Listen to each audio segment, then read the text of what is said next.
खासदारांनी 16 आमदार आमच्या संपर्कात आहेत.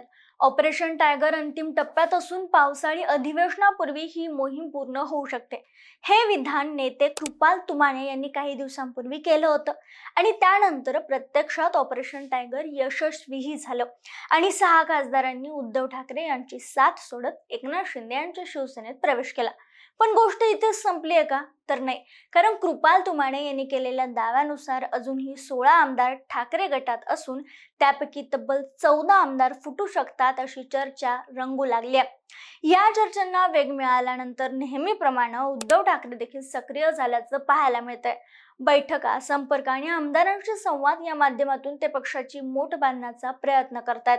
त्यामुळे आता प्रश्न असा उपस्थित होतो की खासदारांच्या बंडामुळे बसलेला धक्का सावरत असतानाच ठाकरे गटाला आणखी एक मोठा धक्का बसू शकतो का?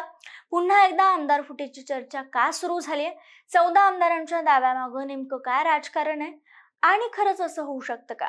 कोण कोण बैठकीला उपस्थित होतं, सगळंच या व्हिडिओच्या माध्यमातून बोलूयात. नमस्कार, मी संजना. कट टू कट मध्ये आपलं स्वागत.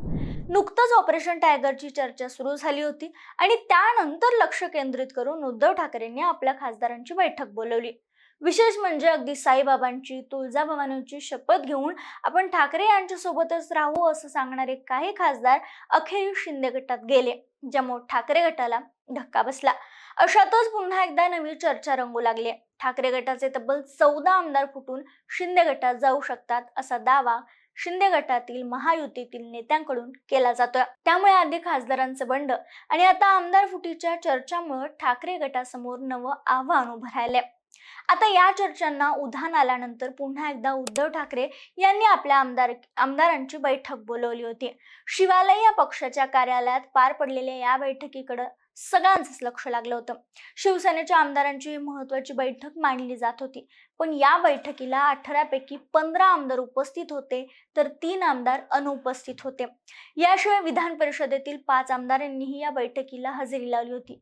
या बैठकीमध्ये बाळा उर्फ अनंत नर, नितीन देशमुख, सुनील राऊत, अजय चौधरी, प्रवीण स्वामी, गजानन लवटे, हारून खान, नितीन देशमुख, वरुण सरदेसाई, सुनील प्रभू, कैलास पाटील, आदित्य ठाकरे, बाबाजी काळे, मनोज जामसुदकर आणि भास्कर जाधव उपस्थित होते. सर्व आमदार उपस्थित असताना अनुपस्थित राहिलेल्यांमध्ये राहुल पाटील, संजय पोतनीस आणि एका आमदाराचा समावेश आहे. हे तिन्ही आमदार वैयक्तिक कारणामुळे बैठकीला उपस्थित राहू शकले नसल्याचं सांगण्यात आले. विधान परिषदेतील सचिन अहिर, मिलिंद नार्वेकर, अनिल परब, अंबादास जानवे आणि अजून एक नेते बैठकीला उपस्थित होते.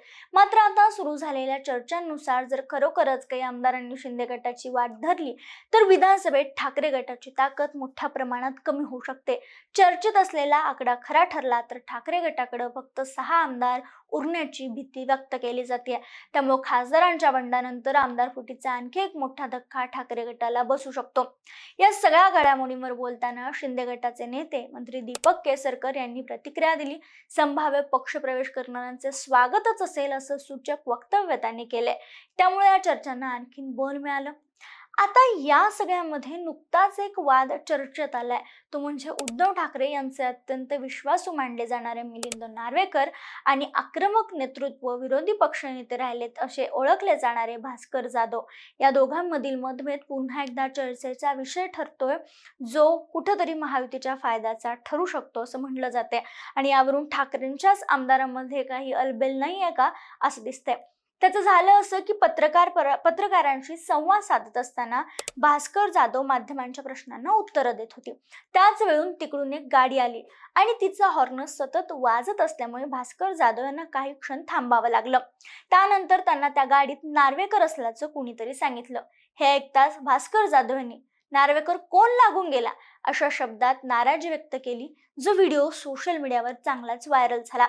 या वक्तव्याची चर्चा रंगल्यानंतर मिलिंद नार्वेकर यांनी सोशल मीडियावर पोस्ट करत त्याला फ्रस्ट्रेशन असं संबोधलं. देवेंद्र फडणवीसांनाही टॅग केलं आणि हा वाद सुरू झाल्यानंतर या वादावर प्रतिक्रिया देताना भास्कर जाधवने स्पष्टीकरण दिलं. ते म्हणाले, मला वाटलं त्या गाडीत राहुल नार्वेकर आहेत. माझा गैरसमज झाला. माझ्या मनात मिलिंद नार्वेकर यांच्याबद्दल कोणताही द्वेष नाही. उलट विरोधी पक्षनेतेपदासाठी त्यांनी देवेंद्र फडणवीस यांच्याकडे आपल्यासाठी मागणी केल्याचं मला सांगण्यात आलंय, असं म्हणत भास्कर जाधव यांनी विषय संपवण्याचा प्रयत्न केला. मात्र मिलिंद नार्वेकर यांनी सोशल मीडियावर केलेल्या या प्रतिक्रियेमुळे ठाकरे गटात नेमकं काय चाललंय असा सवाल उपस्थित होऊ लागलाय. याचाच फायदा घेत महायुतीतील काही नेते म्हणायला लागले की भास्कर जाधव हे अपमान सहन करणाऱ्यांपैकी नाहीयेत. अशा प्रकारची विधानं करत ते या वादात आणखी भर टाकण्याचा प्रयत्न करतात. दरम्यान ठाकरे गटात सध्या अंतर्गत संघर्ष सुरू असल्याच्या चर्चाही राजकीय वर्तुळात रंगतायत. मिलिंद नार्वेकर यांना विधान परिषदेची उमेदवारी मिळावी यासाठी ज्या प्रमाणात प्रयत्न झाले, त्याच ताकदीनं भास्कर जाधव यांना विरोधी पक्षनेतेपद मिळावं यासाठी प्रयत्न होत नसल्याची नाराजी देखील काही आमदारांमध्ये, भास्कर जाधवांच्या कार्यकर्त्यांमध्ये असल्याचं बोललं जाते. ठाकरे गटातील काही नेते नार्वेकर यांच्या सोबत तर काही जाधव यांच्या सोबत आहेत. तसेच ठाकरे यांच्या जवळचे नेते आणि रस्त्यावर उतरून आक्रमक राहणारे नेते असे दोन भाग ठाकरे गटात पडल्याचंही जाणकार सांगतात. त्यामुळे या गटबाजीमुळे ठाकरे गटात आणखी फूट पडू शकते का, असा सवाल आता उपस्थित केला जातोय. मात्र याचं खरं उत्तर भविष्यातील राजकीय घडामोडीमध्येच मिळणार आहे. खरंच हे आमदार जाऊ शकतात का, त्या का जातील, गेल्यानंतर याच खासदारांसारखे निधीचा विकासाचा मुद्दा समोर आणतील का, असं विचारलं जाते. आणि जसं खासदारांच्या बंडाबाबतच्या चर्चांचं उत्तर अखेर प्रत्यक्ष घडामोडींमधून मिळालं, तसंच आमदारांच्या बाबतीत या चर्चेचं सत्यही लवकरच अशाच घडामोडींमधून मिळणार का, असा सवाल या ठिकाणी उपस्थित होतोय. या चर्चांवर, या घडामोडींवर तुमचं मत काय, आम्हाला कमेंटमध्ये कळवायला विसरू नका.